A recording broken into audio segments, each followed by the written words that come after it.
Hello, everybody. So good to be with you as always. I hope this is going to be a short video. I think it's going to be a short video because I don't have a lot to say on this. But what I have to say on this may prove to be important to you. It's about meditation, and I do feel a little bit like your dad that keeps, or your mom keeps telling you to eat your vegetables. But if you don't meditate now, unless you're just, if you're absolutely opposed to meditation, ask yourself why. Why is that? So, do you know it's not going to work for you if you got all the answers? If you do, you're in the wrong line of spirituality. You need to go get in one of these religions that has a belief system, because that you'll fit in really well over there, but you won't fit in really well over here in non-duality if you start out with the answers. So, and you could stay in this thing a long time without getting them, because I don't have any answers. The best thing I have graduated to is that I have a really, really high quality set of questions. So, if you do meditate, this is going to be a way to help you maximize your time. If you don't meditate, this will be a way for you to start at 10 minutes a day. I don't care. 5 minutes a day is better than no minutes a day. 10 minutes a day should really be doable for just about anybody. But if you find yourself going crazy, do it for a minute, but do it. Because it's important that we get out of our heads, which is where I'm just thinking my way into awakening. I'm thinking my way. I've read this book. I've read that book. I've got the concepts. And I'm just as soon as I get this last thing figured out, that's when I'm going to wake up. But that's not the way it works. You're already awake. And I know that's irritating, because if you've not woken up yet, it doesn't feel like you're already awake. But if you have woken up, then you know exactly what I'm talking about. So there's only awakeness. And you're either over there in a state of conscious awakeness, or you're over there in a state of unconscious awakeness. But there ain't nothing but awakeness over there. So when we sit down and meditate, notice who it is that's sitting down. Because because when, Fred the meditator sits down, I can remember when I was, doing a formal meditation with different groups, and I'd sit down on that cushion, and I'd do like this. You go round and round, to your circle a little bit slower, while you're taking the one seat in a very serious manner and all that stuff. And by the time I got through with that, Fred the meditator was ready to go.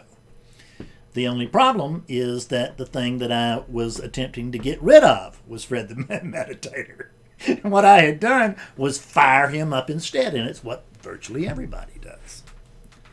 So what I'm telling you to do is to sit down, get the body as squared away as you need it to be, but don't feel like you need to do a whole lot of prep.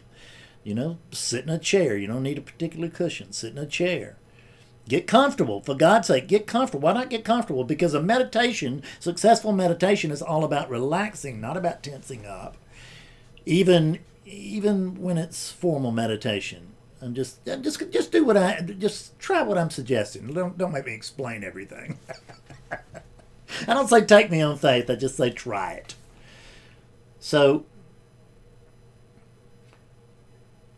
once you just get a little bit settled, and you do that sense of being meditation, which is on the other videos. When you start into that, once you're recognizing that sense of being, you don't have to connect to it. You can't disconnect from it. So just notice the sense of being. And then once you do that, notice that the sense of being was already there. See, it's almost like we feel like I have to sit down and I have to create the sense of being. Or I have to sit down and I'm over here in Columbia, South Carolina. I need to connect with the sense of being, which is like up there in heaven or something. or in New York, who knows.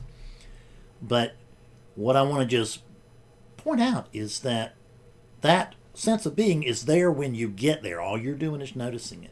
So notice that it was there when you got there.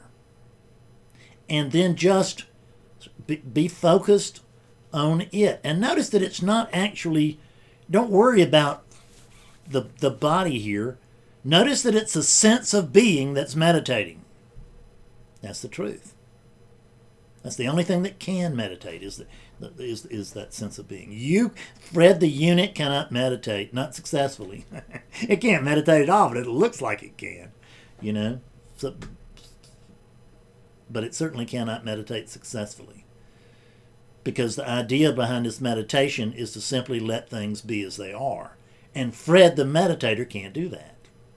Fred the meditator is going to get this thing right. I'm going to breathe right. I'm going to sit right. I'm going to get my back right. I'm going to get the lights right. I'm going to get the smells right. I'm going to get the room right. I'm going to get the company right. I'm going to get everything right. Everything's got to be right. Shut up, dog. Right? You know, because I'm over here trying to meditate, for God's sake. See, the dog actually cannot disturb our meditation. It may not fall in line with our preferences, but it's actually part of the meditation. Because when I stop being Fred and just notice, wow, look at this. There's this sense of being. I cannot find a boundary between the me that I feel I am and that sense of being. And there's no line there. I am, apparently, somehow I must be this sense of being. And even if you don't buy into that completely yet, God, I hope you do at some point, but at least notice that you're not separate from the sense of being. That you can't find a sense of being. That there's no one to find a sense of being over there. What finds the sense of being is the sense of being. What notices the sense of being is the sense of being. And what sits down to meditate upon the sense of being is the sense of being. And I don't care if you're doing some other kind of meditation. That's fine. This one, I will tell you, is a wonderful clearing tool, and it's in pre and post awakening both. It really, but it's really good at it's really good in both. So it's a great meditation. If you have some other kind of meditation, some kind of mindfulness meditation, or some kind of mantra meditation, or whatever it is, that's fine. Do that. But if you do that, notice who's doing it. Because if you sit down and it's Fred the meditator who's got his mantra, and now I'm going to say it until I turn blue in the face or wake up or die, I'm not going to have accomplished really very much. The thing for me to do is to notice that when I sit down to connect with awareness, that it is awareness that's sitting down, and it's the only thing that can be here, because that's all there is awareness. So it may be an awareness that feels very Fred-like, so maybe some patterns here, but it is just awakeness. So that's the key, and it really is a big key, is to turn from being the meditator into noticing that, and just go ahead and claim your identity, that sense of being. Notice that sense of being and go with that. Okay? So, good luck.